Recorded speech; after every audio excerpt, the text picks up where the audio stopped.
Yeah, I mean, we're just waiting on here until the participants show up at 2. Okay, so you're not in it yet? No, can you just like mute there and then that's it? Okay, got it. Thanks, good to see you.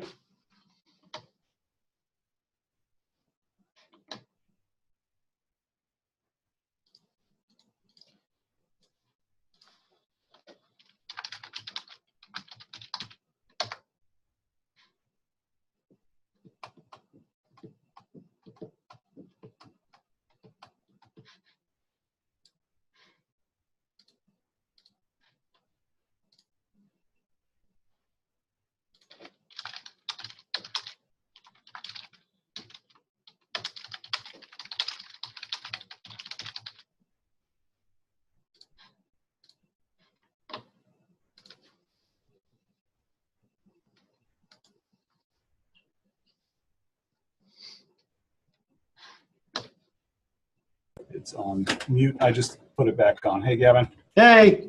Okay. So the mute's there. Okay. Should be all you need to do. Okay.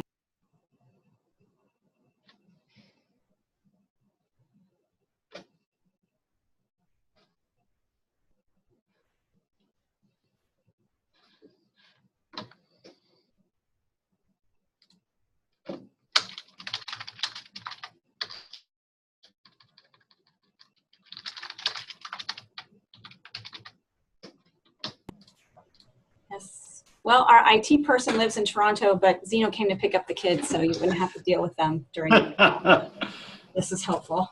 Looking great. You have such a nice background. I have a little forest going on, you know. All I have is papers and the state of Wisconsin map. That'll work. Yeah, works for me. Since you're on the road a lot, right? Yeah, exactly. I need to make sure I keep track of my travels. Okay. Well, we've got. Yeah, I mean, you could just put yourself on mute. Yeah, I'm going to do. Yeah, you can stop your video, or if you don't want a chance getting rid of it, you can keep it on. Okay. All right.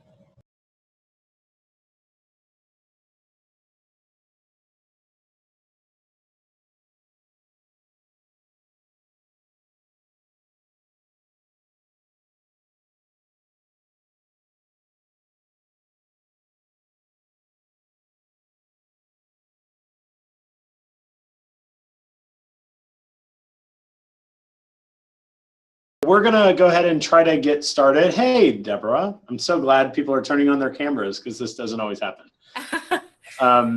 Okay, so thanks a lot for coming. The first of 3 in our 3-part summer webinar series between Illinois and Wisconsin Campus Compact.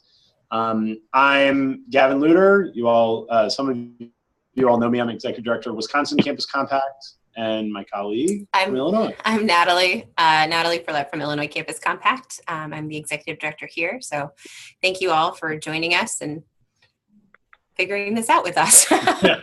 Yeah, it's exciting. So what we're gonna do first is just do some introductions of the people who are on the phone to make it as least awkward as I possibly can. I'm just gonna go through and just call people out and ask them to introduce their name, their institution, what their role is at the institution, and just like a short, I've never done online service learning, I'm about to teach a class in online service learning, or like I'm currently teaching something, just like a 1-sentence, what your experience is, and then we'll kind of go from there, because we should have about 24 people on the webinar. That's how many people registered, but okay, we're gonna start with Jessica Trout. Just don't forget to unmute yourself before you start talking. Hello, I'm Jessica Trout. I'm from McKendree University. It's in Southern Illinois, and I coordinate community service on campus. I have never taught an online service learning class, but I have definitely had a few questions about it. Cool, thanks, Jessica. Michelle Miller from Stevens Point. Yeah, I work at the University of Wisconsin-Stevens Point in our Campus Activities and Student Engagement Center. I work specifically with our volunteer programs. Never taught, but very interested. Great, thanks. Jennifer from MATC. Hi, Jennifer McKilley, MATC. I'm an associate dean in the School of Liberal Arts and Sciences and work with the Center for Engaged in Service Learning. And before I came to MATC, I was a full-time faculty member. And at the job that I had at Indiana University, I did online service learning with students writing for Wikipedia and volunteering using Wikipedia. And one of my graduate students there developed an e-volunteer program for a museum in Indianapolis. And I think this area has a lot of promise, so I'm excited for the call. Cool. Suzanne. Hi, Suzanne Goodrich from Milwaukee Area Technical College as well. My primary role is a instructor in the area of psychology, and then my secondary is working within the Center for Engaged in Service Learning. I have done extensive service learning courses online. That's how I started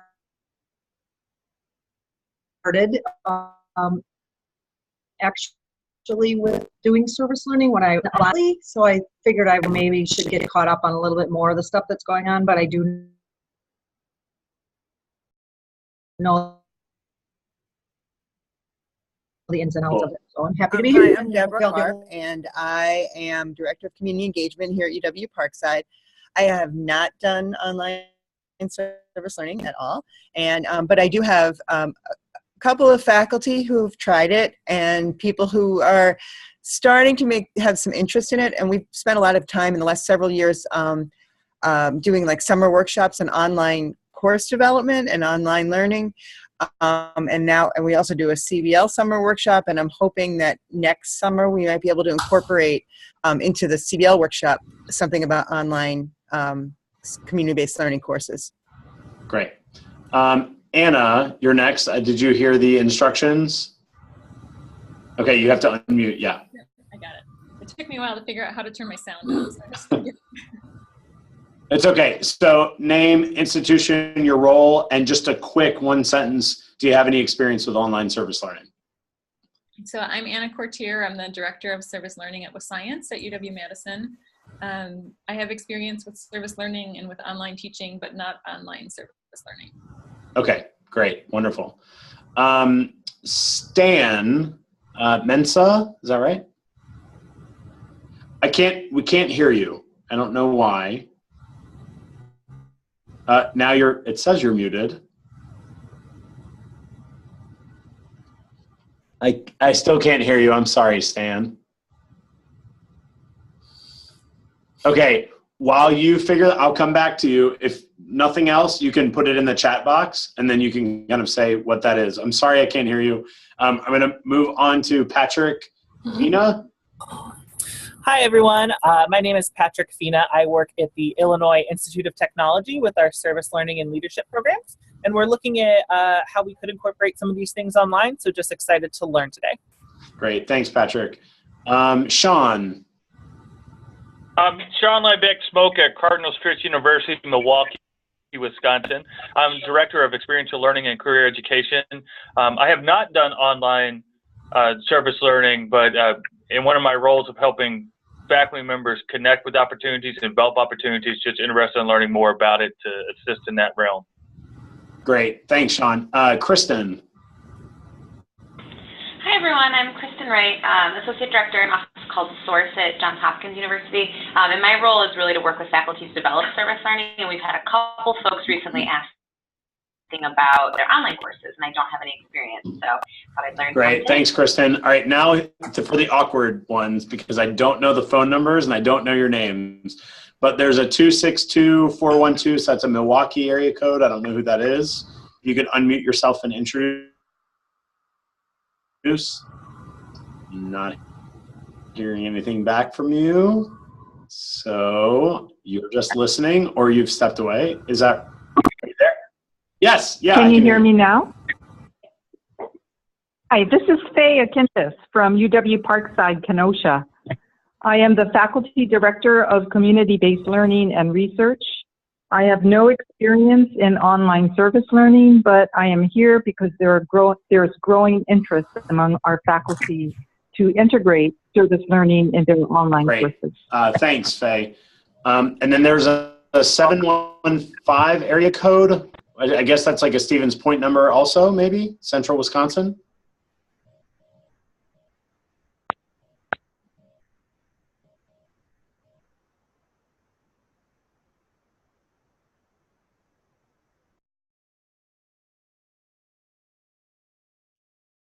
The 71523, go ahead, move on.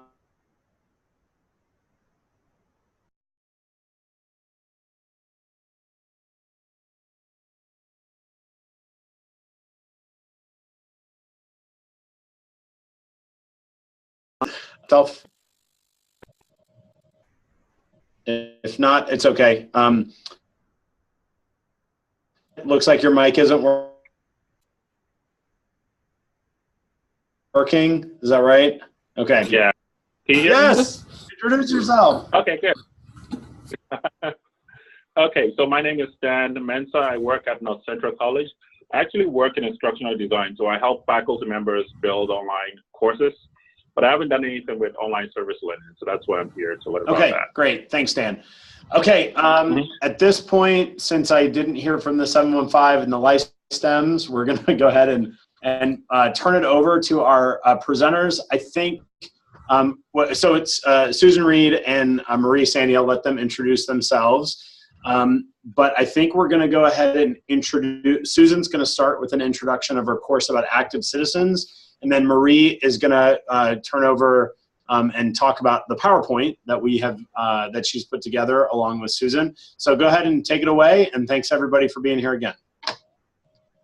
Thank you, Gavin. Hi, I'm Susan Reed, and I'm an associate professor at DePaul in Chicago. I teach in a competence-based program for adults at the School for New Learning. Several years ago, we added a competence on civic engagement, and I developed a course called Active Citizens Online. So this course is not typical service learning course because they are assigned to develop a project of their own in their own community, which might involve volunteering for a local profit in the sort of traditional service learning way, but might not. Our objective is to help students to identify their own civic goals and to experience actions designed by them to address those goals. So we find that adult students feel strongly about civic engagement, but that their intentions, what's most important to them, is kind of buried under the weight of their many adult responsibilities, jobs, kids, parents. So we start the class by asking them to reflect online about their past civic experiences, which is interesting because often it surfaces feelings of ineffectiveness, that feeling that the problems are so large and that their individual actions are pointless. We use a book a lot of you are probably familiar with called Soul of a Citizen by Rogat Loeb, and it really helps with that. It's designed to unpack the obstacles to civic engagement for adults and to raise adult awareness that civic engagement is a practice that enhances their lives and even their health. The book also addresses the difference between volunteer efforts that provide comfort to community members, as well as advocacy that addresses systems that perpetuate inequality. So it's a good resource for this class and for these adults. Given that our quarter is only 10 weeks long, students tend to choose small steps, which we encourage because success gives them confidence to do more, and failure just kind of reinforces that feeling of pointlessness. So to give you just a couple of examples of what students do, one student was concerned about the state budget making process and decided to organize a meeting in her apartment building where people would write postcards about community needs that they wanted to see in the budget. Another student, her project was interesting because she sort of helped the class see how one step in a process of civic engagement can lead to others. She decided she was working at the church pantry as a volunteer. She did that off and on, and was concerned because the food after the holiday giving season had run out was lacking. So she decided that for her project, she was going to go to the school principal and just ask if they could have a food drive. So the principal agreed, and the student put a box in each classroom. The teachers encouraged sort of a friendly competition, and suddenly the student had all this food that she had to somehow get over to the pantry. So she decided to go to the 8th grade teacher and see if those kids could help her get the food to the pantry. And the teacher was thrilled because they'd been looking for a service project for the kids. And what happened was the kids took the food over to the pantry, started volunteering. By all reports, it was a great learning experience for the kids. So the principal decided to make the food drive annual and maintain a connection between the pantry and the 8th grade. So this student, in her reflection and all of her posts online, was able to help everybody kind of see how one small step can have a significant impact, and ended up in some civic education for these young kids. So we do a variety of online reflection. I'll just mention, because some of it is fun to try to create online. Role playing, there's a great movie that we watch about inequality related to healthcare, and so we do kind of a role playing where students take the positions of different people in the movie. We do debate. We do a debate online where they debate corporate social responsibility. And then, of course, there's, the final paper where we ask them to tie their experiences that they've had in the community with the concepts of the class, and a rubric where we make sure that they're making that connection. So that's essentially this course, and I'm happy to talk more about it. We all know the power of service learning, where students work in a community different from their own. And through this class, we've also been able to witness the growth of adult students who see how empowering and engagement in their own communities can feel. Great. Thanks a lot, Susan. I also should have said at the beginning of this that this webinar is being recorded. So just keep that in mind. Whatever you're doing on camera could be captured forever. And also, if you have any particular questions, you could type it in the chat box. But I know that having talked a lot with Natalie and Susan and Marie, we wanted this to be interactive. We don't want it to just, quote unquote, be a webinar. So if there's something that you really want to be like, oh, hey, Marie, you could take yourself off mute and kind of interrupt and say, hey, I don't really understand that. I want you to feel free doing that. So with that, I think we're going to turn it over to Marie, and then Natalie is going to share the PowerPoint slides. Hi, everyone. I'm Marie, or here are my PowerPoint slides. Not sure exactly what you see. I thought that today my time talking with you would mirror somewhat the lives of our students. I thought I was going to have my kids crammed into my office, but happily my colleagues went and took them. They're out in the hallway. So I started doing online service learning because I started teaching online classes when I got to UW-Milwaukee now 9 years ago. And I'd never taught an online class before, and I didn't have a choice. And so I felt like, if my students weren't going to be connected to me in person, I wanted them to have some sort of connectivity to other people. So, and there have been challenges with that. And we could go to the next slide, I think. Okay, so just like me, students all over the country are choosing to take these online classes because it's convenient for them. So I feel that for service learning as a pedagogy to continue to be relevant, we need to make sure that we are able to translate that into distance learning environments. And it's exciting that all of you seem to be interested in doing that. And we're already committed to this pedagogy as well. So next slide, please.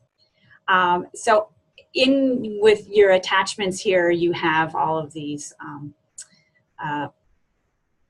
references. So Waldner, Magori, and Murray define e-service learning, and that's the definition that is the broadest, most widely used now. It's learning that occurs when the instructional component, the service component are both conducted online. So you can go to the next slide. And so in the article that I gave you, I created this little doodad here.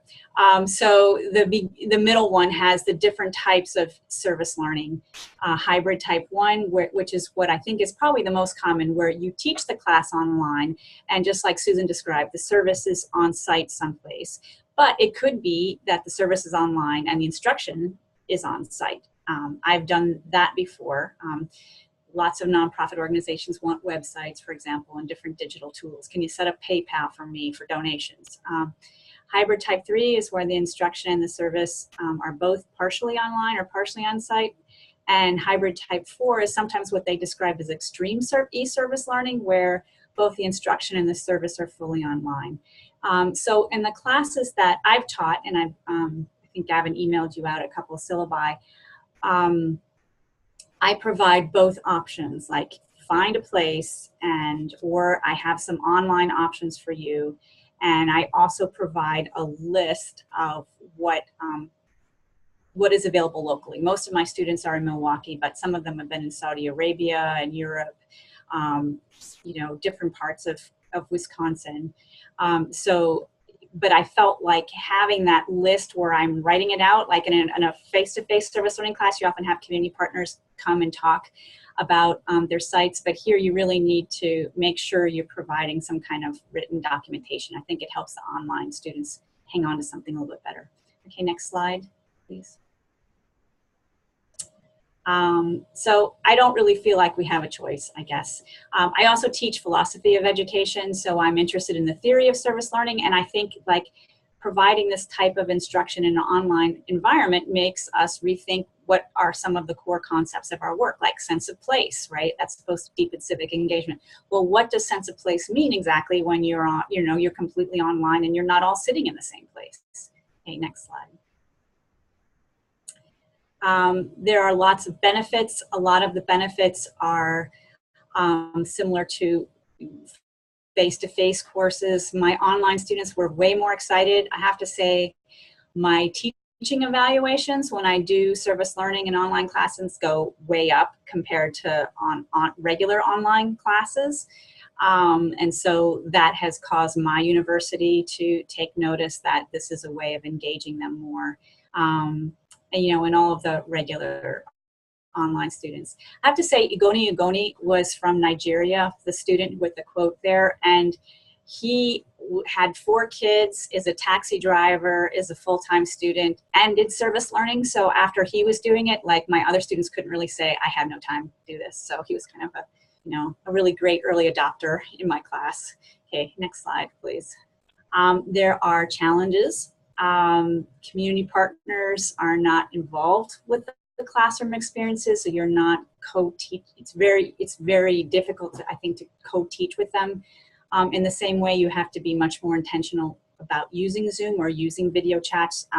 I've done feature nonprofit community-based organization of the week, or we had our students interview them, so people had a greater sense of what these organizations are about. One of the big challenges is if you are a person who is providing support for faculty, having some kind of a video orientation or providing something that can be used for all these online students that's kind of generic would be great. Otherwise, it's just at the discretion of the placement site. I mean, I have all the, the things about, okay, don't wear, really short shorts, dress appropriately, especially if you are working, with, youth offenders. But that has been more of a challenge than when it's done on campus. These are my students' concerns and challenges. So one of the things they said is like, yeah, I'm reflecting online, I'm making a post, and I don't hear from anybody for 8 hours, right? So it's the asynchronous of it. So I have done a lot more, and I think I sent some couple of exercises where students interview one another either by phone or video chat, and they had reflection questions and they reflect on their service throughout the experience. So I didn't just rely on the online discussion boards, and I felt like that practice changed over time. The other thing is you do, since people are distributed all over the country, sometimes you need more lead time to set up the placement sites to give the students time to interview. So I generally start it a little bit later in the semester, and they have to give me a signed service learning agreement by their midterm, and it counts as part of their midterm grade in order for it to work. And you have to call all of those places to make sure the placement works. I used all the same materials, the regular service learning agreement with them, and gave them the same instruction about connecting with the site. But you do, I feel, need to do more follow-up calls with them, especially since you might not know them. Okay, next slide, please.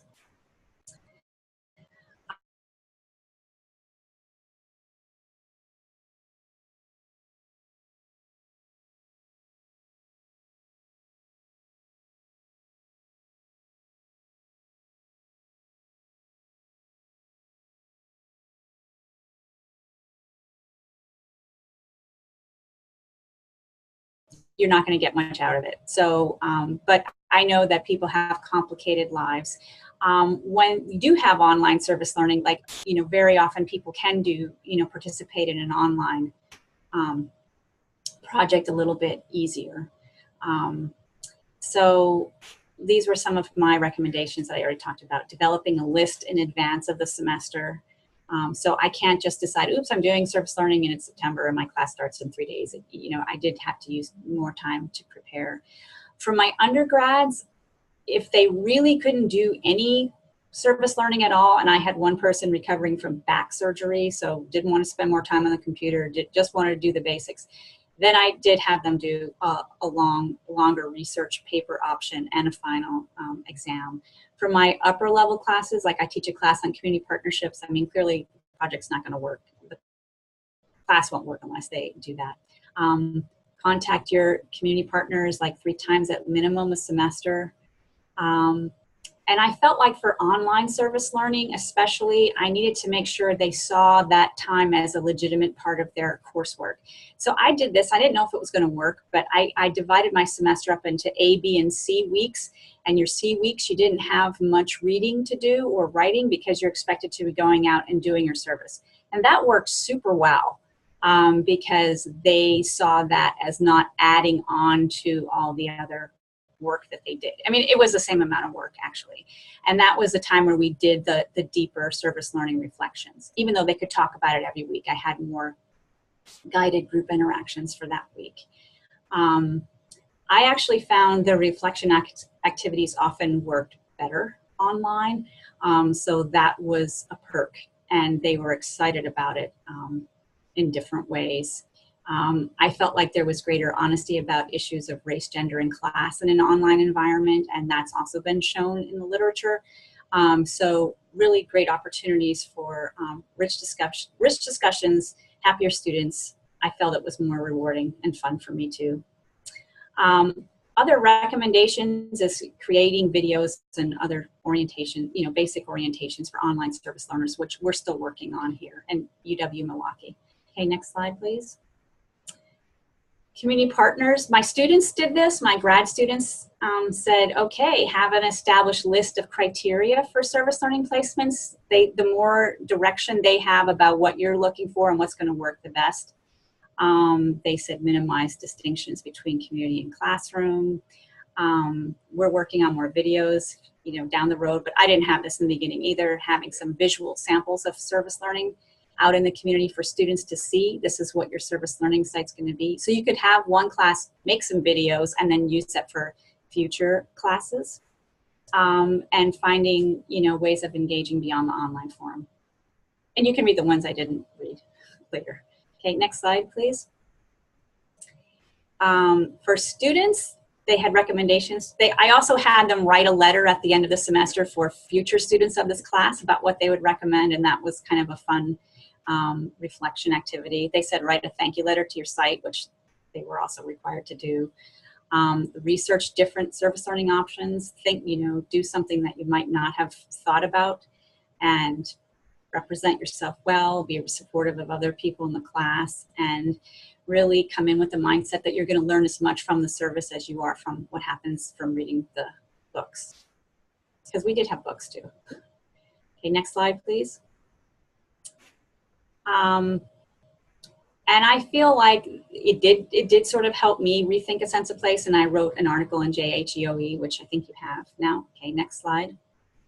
And so one of the things that I did with this, because it was optional, in the beginning I used free collaborative mapping tools where I said, talk about your favorite places in Milwaukee, even if you are in a different part of the city, or anyone can find out about Milwaukee from online spaces. So we did use that as a text. Milwaukee was a text, even though not everyone had even been to Milwaukee. So they talked about what their favorite places were, and then throughout the semester, okay, if we're studying poverty, give me a site of resources or a challenge in the beginning. And what this did is that it provided people learned about different organizations, and a lot of them selected those as service learning sites that they didn't know about. And then when you were learning about them, you're also able to, zoom in and get a feel for the neighborhood. After I started incorporating those maps, I felt like the number of people selecting the service learning option went up. And it makes sense because people learn about places now, even virtually, before they are really there. So this is a way of doing, just incorporating what people are doing anyway, in the real, quote unquote, real world. Okay, next slide. And that's Fondy's Food Market, isn't it? Okay, next slide.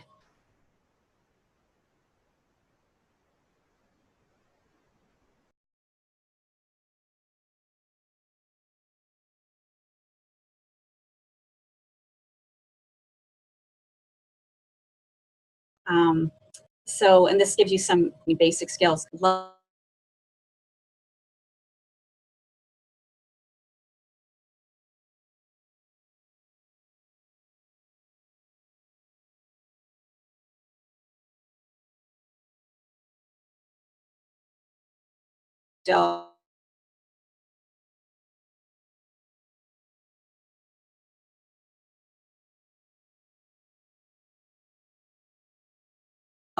Writing things. So that was not something that I, next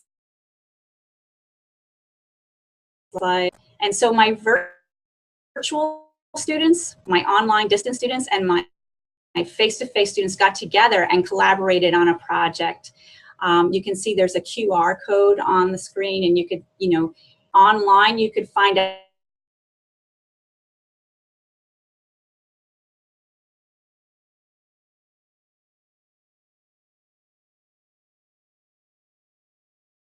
about service learning sites, and then you could also go face-to-face and find out different classes of students working together.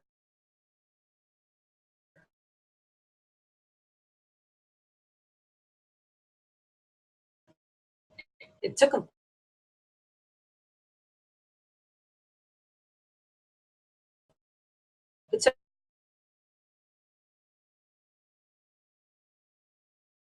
almost a year.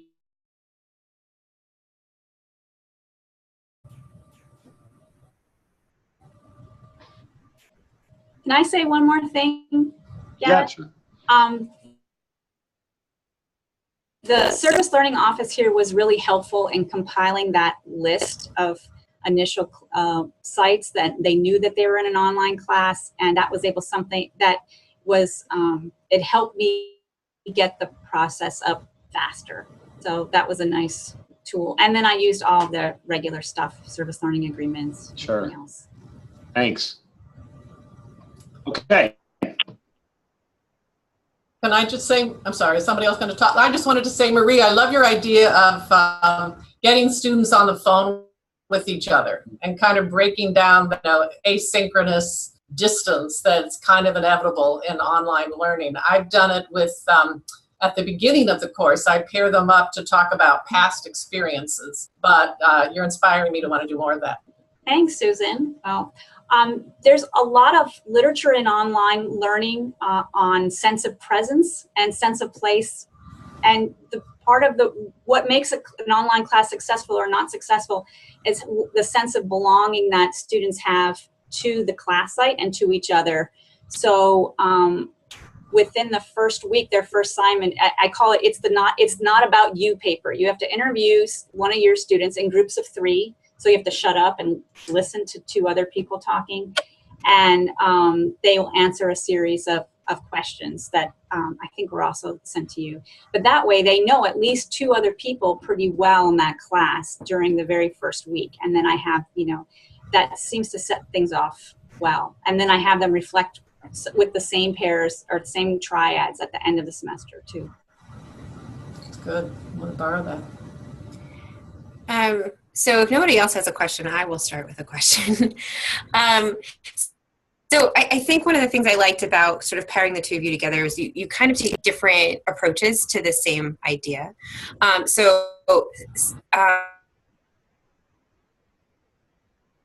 Marie, you've got sort of sites and you do site agreements, and Susan, you give your students a little bit more autonomy.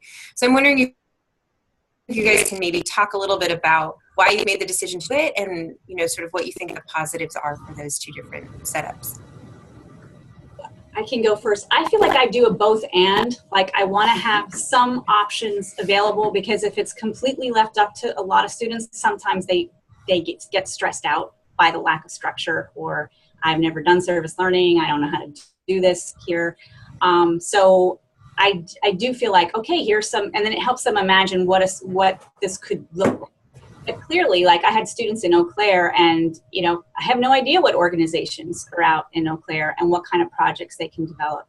So it does require, I make them do conference calls with me. I think that's on the syllabus. They have to talk with me in person or online to talk about what they're thinking about by the third week in the semester. Because I feel like if they don't have a plan, if they're not thinking about it, haven't talked with anybody, by the 6th week, it may not have happened. So I want to make sure that everybody can do it. So that was sort of my way. But and in Saudi Arabia, women very rarely cannot leave the house. So, or in the, they were more restricted in terms of the kind of service learning they could engage in. So we had to work with different situations. But there's a comfort level in making it seem like it's all the other service learning classes you had to. For me, I'm not sure, but it's possible that the approach is particularly informed by the fact that our students are all adults. So when I say adults, I mean, 40. They're very embedded in their communities, and they have, relationships with schools and churches and other organizations, and they really push for a lot of autonomy, which is characteristic of adult learners, and they really like to be able to make their own choices. So and also the competence is civic engagement, right? So we took the position that it doesn't help them as much to develop that skill of civic engagement if they're not going through the steps of identifying their own goals, designing their own project, and having to go in, connect with other people in their community to make it happen. So the difference might partly be that we're competence-based, and it's really about identifying this particular competence, the fact that our students are, citizens of their neighborhoods. There's an up and a down side. I don't have as much control. It does take a lot of hand-holding at the beginning to help them get, off that frozen position of, yeah, that's what I've always wanted to do, but I've also realized I can't really do it, to, okay, well, maybe I could do something, and here's what it would be. So, I think we all know that that when we make these kinds of choices, there's things we gain and things we lose. And one of the things that's lost by taking this approach is getting students out of their own community. But one of the things we gain is getting them to feel more like an active citizen within their community. Yeah, and I think for me, for my 609 partnerships class, they do have to design it. They're upper level advanced students. For my 100 level, maybe I'm 18 years old. It's I provide a different kind of a process. UWM has a very diverse student body, and in the ed policy department, our students are they're definitely adults, have kids, a family. Some of the questions I've gotten from our students is, I have mandated community service, I may have, and can I use that? So my answer has always been yes. I need to do work experience with W-2, with, welfare to work, and, can I use this? So I think always said yes, especially if it was in a nonprofit. So you you have different, you have to work with the experiences of who your students are, can honor that.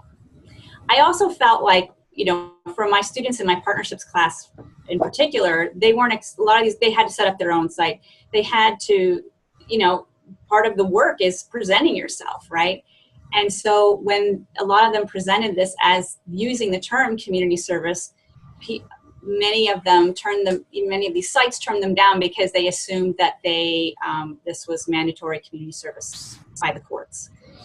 So we had to talk about that as well.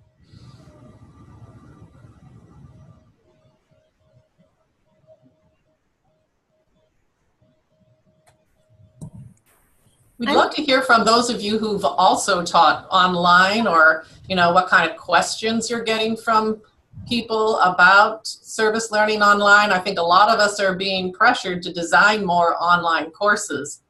Yeah, I just heard Jessica was about to chime in with a question. Yeah, sorry. I'm just curious. We have a lot of undergraduate students who may do online courses as well as the non-traditional students, but a lot of our online courses aren't necessarily natural fits with service learning. I feel like the courses that you're explaining seem very natural, and students, when they sign up, think that they might be doing something with the community. My question, I guess, then is, what is your suggestion for online service learning if it's not such a natural fit? So maybe it's a business ethics class and they want students to engage in the community to understand more community engagement concepts when working with businesses. Do you have any suggestions around that? Or does anyone else in the group have a suggestion? I think business ethics are a great fit for a service learning class.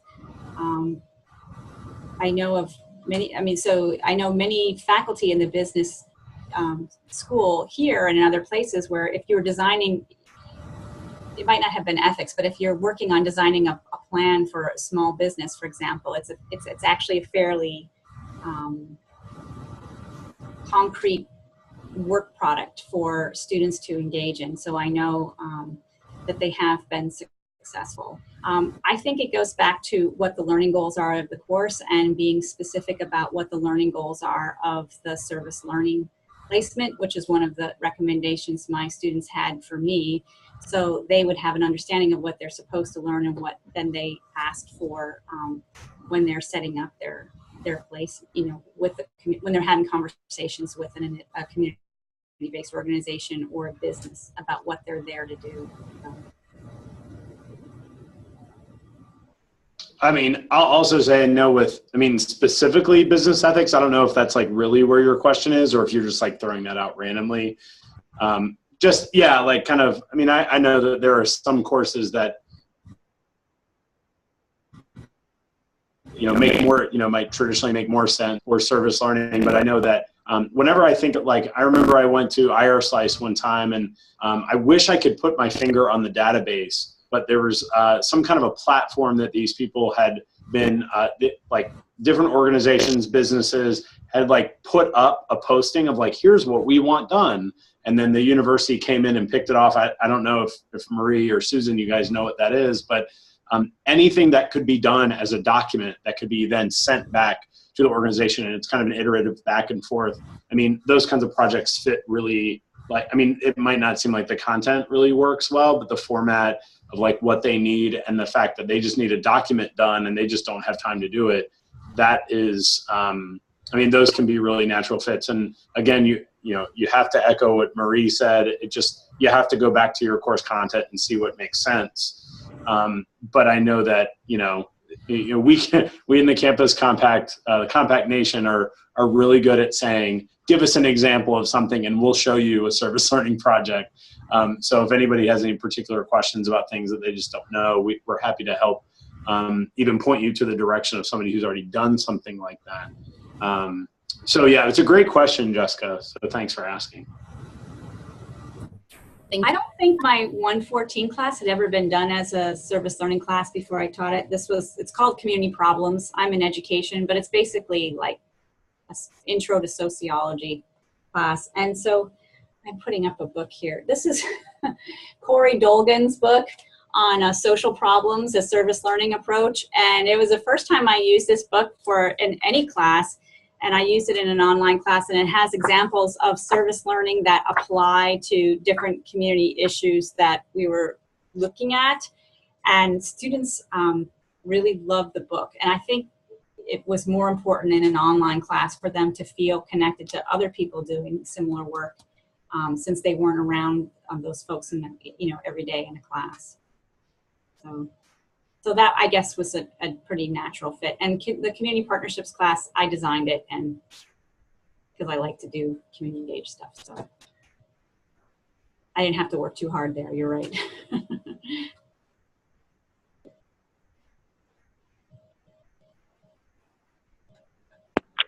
I think that last comment suggests the value for those of us that work in centers supporting faculty of what we can do to guide toward the literature in the discipline, especially related to pedagogy, so that we're kind of helping the faculty to guide to resources that are going to stimulate those creative responses to the challenges with offering a required course in the discipline, or maybe a course that's at the introductory level that sometimes it can be very, very challenging to imagine how you're going to invite the people that take your section of that course to do things in a different way, do the learning in a different way.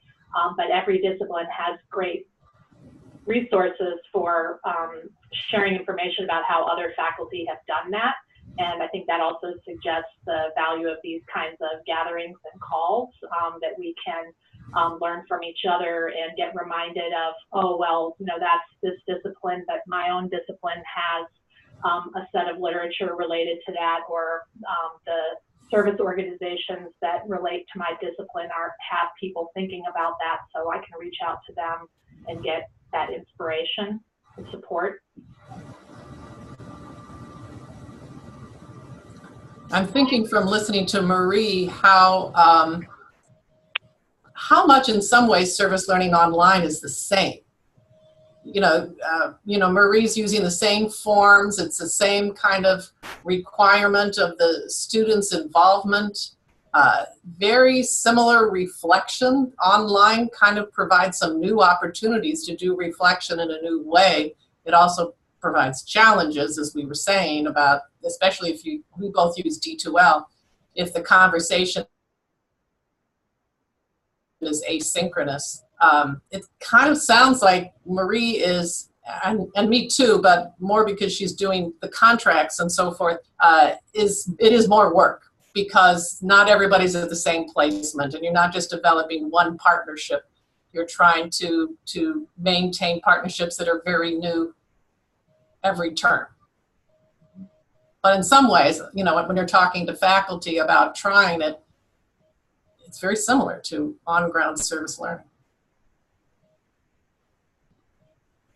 Yeah, I would say there was more lead time in the beginning, as I described. And I think the biggest thing was just deciding, okay, this class is going to be an online service learning class. I don't know if it's going to work, but I'm going to try it, and then it did work. And so I was, continued to try to tweak it. I feel like, like I said, and like Susan says, all the rules of good service learning practice apply, and connecting with the community organization to make sure that they are happy with this and that you can troubleshoot early. At a minimum, I contact, after I get those agreements, and even before, I was trying to help people set up what a project would be. But after I get them, I call that site, so I'm in agreement, even though I'm seeing what the description of the project was going to be for that student. And then I call them again a few weeks later, 5 weeks later, to make sure, is it still happening? Because I'm not checking off every time, like, is this project still happening? And I will contact that student if it seems to be an issue, or both of them. And then at the end, because the community partners also help give the grade for that project. So you also want to enhance the connectivity of the organizations to you as well.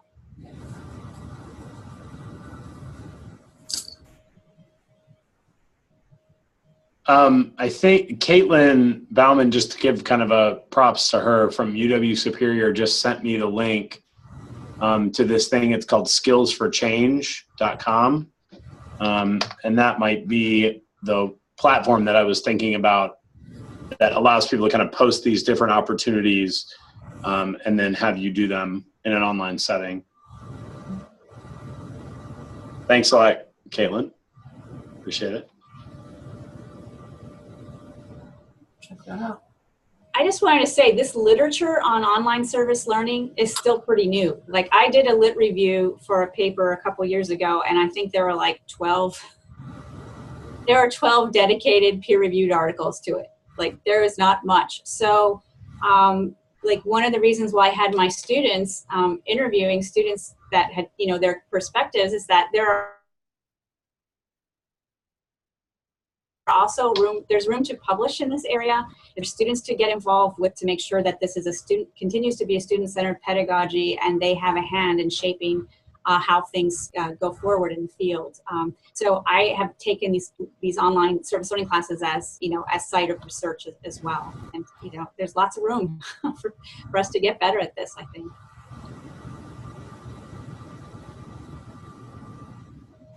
Marie, do you have experience with students online doing an online project together with a partner? I've had them I've had them collaborate to create like a social media campaign around a particular issue that they decide is important to them. That's very cool. Yeah. And also kind of fraught with all the problems of collaboration without the benefit of being in the same room. So there's a need for a lot of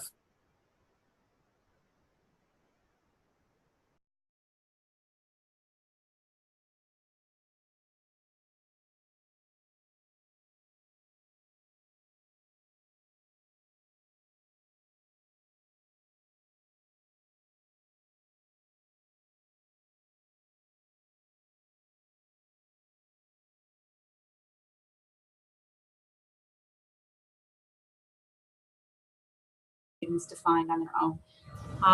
So actually, it was my community partners in California. I live in Milwaukee now, but we moved here from there, that had projects for my students to do. So that person was across the country, and they did this remotely. But it does require some technology tools. I saw a presentation at AirSlice a couple years ago that said students who are given like, if you have an option, paper option and service learning option, the students who choose the service learning option typically have higher GPAs than the students who don't choose the option. And I don't have a huge sample size here, but the students, unfortunately, the ones that I had that chose fully online were the ones that probably didn't have as much time to dedicate to any class, you know. So it wasn't, so they didn't participate in as much in the online service, but they also just didn't participate as much in the class. Like, they may have just taken on more responsibilities than they could handle. So I think I want to get better at offering those online opportunities, and I think I need to have a technology scale. Like, I had problems getting Zoom to work before this. Okay, you nearly just saw a blank screen. Okay, so some of our students, they vary in how comfortable they are with technology, even though D2L is kind of like at a baseline level for students to get involved. But I want to say, just like hiking trails, okay, this is a 4-star high-tech project if you're going to do it. This is like a 1-star, I'm pretty sure you can participate in this successfully. Good point. Other questions, thoughts, comments, feedback? Personal experiences? Yeah, personal experiences. We were hoping, we don't just want to talk at you. We're hoping people would, shout out some things.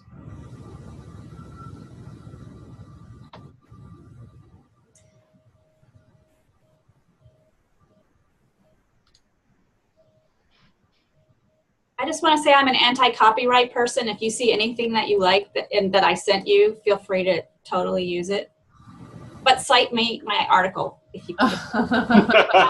That's the catch. My chair, dean, they'd like that. But use the syllabus, activities, anything. That's fair. If I could just plug a resource for people who are wanting to build in like online activities for online students. The work that I did with my students using Wikipedia was really amazing, and there's now a whole organization set up to support faculty who want to incorporate Wikipedia with their students. It's called the Wiki Education Foundation, and they sort of have a road show. They go around to the different disciplinary conferences, and they have a dedicated staff and a whole interface for supporting classes, and those can be campus-based or online classes. But there's academic skills that are involved with contributing in that venue, and there's also a lot of space for students to enhance their digital literacy and to learn kind of how to function in a community and understanding norms and understanding ways of relating to each other and solving problems. So I think it's a pretty rich space, and I like that that community is building out more resources to support that academic engagement more productively. And I think when people originally started moving into the space as academics, there was a lot of tension and difficulty, but with the creation of the Wiki Education Foundation, there's really been a lot of good stuff happening, and they're especially thinking carefully about how college students, with what they do and what they're learning, and the access to resources that they have through their libraries, like how that can really change the way that the knowledge is developed and shared, and especially help to diversify the content and the contributions in this very important space of sharing. So if you haven't explored that yet, I just encourage you to think about it as a resource, and I'd be happy to connect anybody with that. Thanks. I would love to.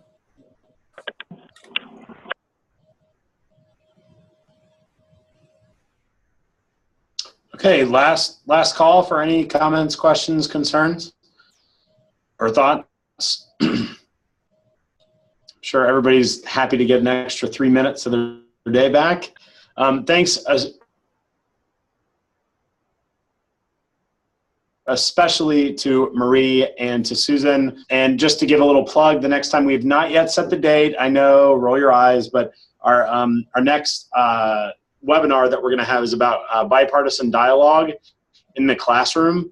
And so we're going to have 2 speakers, again, one from Wisconsin and one from Illinois. The Wisconsin person is Eric Giordano from the Wisconsin Institute for Public Policy and Service at UW-Marathon County. Natalie, Todd who's Price the person from National Louis University. Great. And then the last one is going to be about how to work with fundraising and advancement offices. We have one confirmed speaker from UW-Madison. Her name is Jennifer McFarland. And so she's just going to kind of give the inside details of, what it's like to work with a fundraising and advancement office, what's their world like, and how can you incorporate community engagement into a fundraising strategy for your institution. We're working on trying to get another confirmed speaker, but if not, we'll at least have one. So keep your eyes peeled. And if you, have any questions, you know how to get in touch with me, definitely, because I emailed you. And I think you know how to get in touch with Natalie, and now you know how to get in touch with Susan and Marie via the slides. We'll send out the slides. But again, thanks a lot for taking your time and joining us on this summer webinar series.